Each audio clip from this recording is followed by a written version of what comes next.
Welcome. In this video, we're going to continue to study about the applications of the derivatives, and you're going to see one of the application derivatives, which is the solution of indeterminate forms, which we come across when you're dealing with limits. So now, in limits, we have determinate forms and indeterminate forms. Now, just to brush up the memory, we have something such as limit of, let us say, x tending to, let us say here, 0, then 24x minus 3 divided by, say, x squared. Yes, x. Now, one thing here is that when we want to find the limit of this function when x tends to 0, it doesn't mean that we want to find what is the value of this function when x is equal to 0. We want to find at which value this function approaches as x tends to 0. So one of the ways to find out what is that value that this function approaches as x tends to 0 is to replace, when you're solving this, you replace by 0 wherever we have x. So in this case, if you would do this, then replacing here we would have 0, and this here will become 0. So we're going to have minus 3 divided by 0. Now, this is the thing. When you have minus 3 divided by 0, your calculator is going to tell that this is wrong, does not exist. But because limit is not a value, is not a specific point which you want to find, but is the value which we are tending to, therefore this is something that you can solve. So what this actually means is that you have minus 3 and you are dividing by a very, very, very small number. That number is so small that it's close to 0, but it is not 0, it's close to 0. So therefore what you're going to have here is minus infinity. Because if you divide minus 3 by a number, let us say 0.000, you keep on going, and then you put a digit here, what you're going to see is that the more you go here on the right side of the 0, you're going to have a larger value which is going to be given here in the solution of such kind of problems. So now this case here is not an indeterminate form, but it's just to clarify the concept of limit.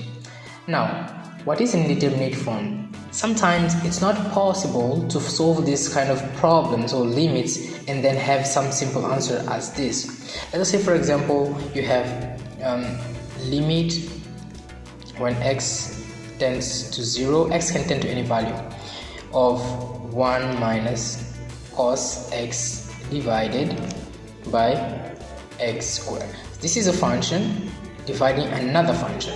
Now x is tending to 0. If you want to use the same methodology that you have used before, what you can do is just try to apply 0 here and 0 here whenever we have x, which is what you tried before. But as you do that, you're going to have here cos of 0. If you apply this here, cos of 0 is 1, so you're going to have 1 minus 1, so this becomes 0, and here you're going to have 0 raised to 2, it is also 0. Now there's no clever way to pass from this. This you cannot solve, and then because this you cannot solve, this is called indeterminate form. Likewise, when you have, for example, infinity by infinity, you cannot solve as you did here. You have a 0 that is approaching to a 0, you cannot know exactly where we are tending to in this case.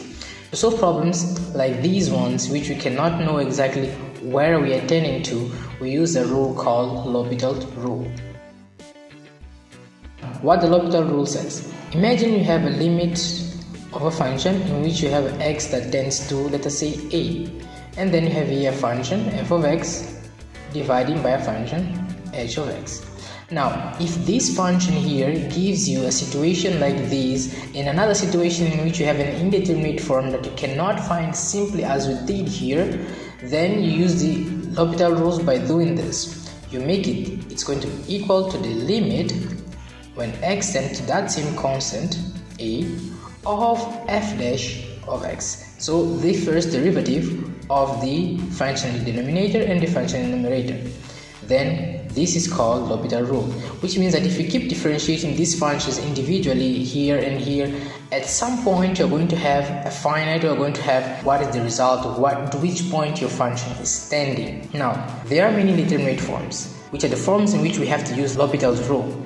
So, these are the indeterminate forms which we cannot solve easily. We have to apply the L'Hopital rules: 0 by 0, infinity by infinity, infinity minus infinity. Though the rules of L'Hopital, the L'Hopital rule says that we have to find the derivative of the numerator by the derivative of the denominator, What happens that when we have some indeterminate forms like these ones, we have to transform them into this form. We have to transform these others into a form of fraction so that we can apply the L'Hopital rule to solve it. And just for the determinate forms are the forms in which we can easily get the result of what we want.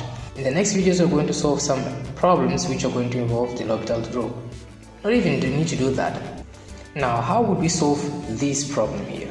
Well, we have limit when x tends to 0 of 1 minus cos x divided by x squared.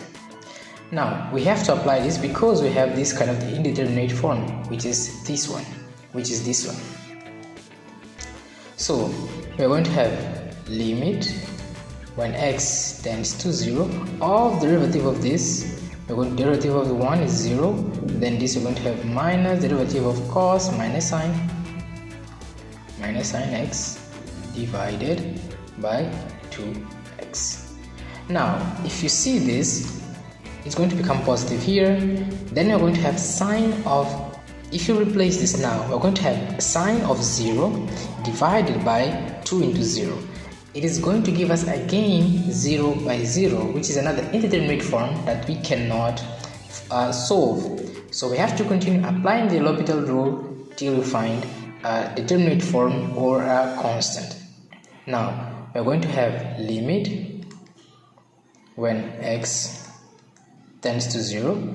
This was now positive, sine of x. Now the derivative of sine of x is cos of x. Cos of x divided by the derivative of this. Derivative of x is 1, so we're going to have cos of x by 2. Now if you replace here, whenever we have x with 0, our result is going to be cos of 0 is 1 divided by 2. So now this is the limit of this function, and to find this limit we had to first of all use the L'Hopital rule and move from this to this and then to this, and finally we got our result. In the next videos we're going to continue to explore more examples using the various forms of indeterminate form that we can come across while solving the problems of limits.